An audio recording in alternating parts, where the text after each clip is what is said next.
السلام عليكم ورحمة الله وبركاته كسو دوادا aragtida official markale ay muuqaal cusub kusoo dhawaada muuqaaladan taxanayn oo ahaa ee vlogyada maanta waxaynayna vloggi 22aad dhankaas iyo degmada Luuq ay kamid tahay degmooyinka ugu waaweyn ama ugu fac weyn ee dalka Soomaaliya oo aad ka loo yaqaano waxayna kamid tahay degmooyinka loo soo doonto diinta waxayna kamid tahay degmooyinka gobolka Gedo ee dalka Soomaaliya daawasho wacan waa degmo aad ugu heli doonto doogna wada ee magaca Luuq ugu baxdayna sababtan waad arki doontaa waxayna tahay degmooyinka dalxiiska iyo deegaanka ku wacan kusoo dhawaada degmada Luuq ee gobolka Gedo daawasho wacan hadii aad ka heshay muuqaaladeena aad nagu cusubtahay fadlan subscribe noo saar like iyo share tan waa dhinaciina in follow soo dhaha page-keena sidoo kale soo dhawaada mar kale daawasho wacan dalsankaadi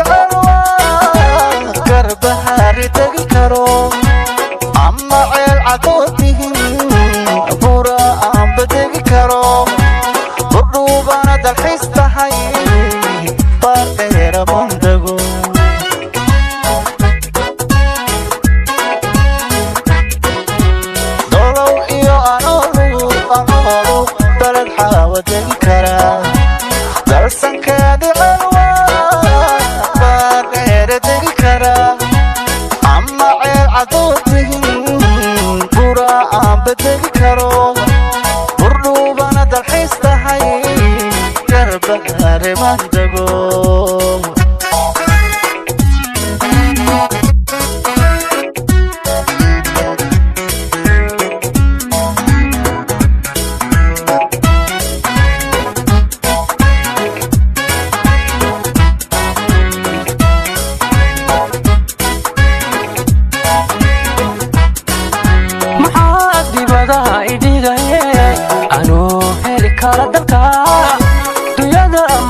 dalagga beeraha tabcado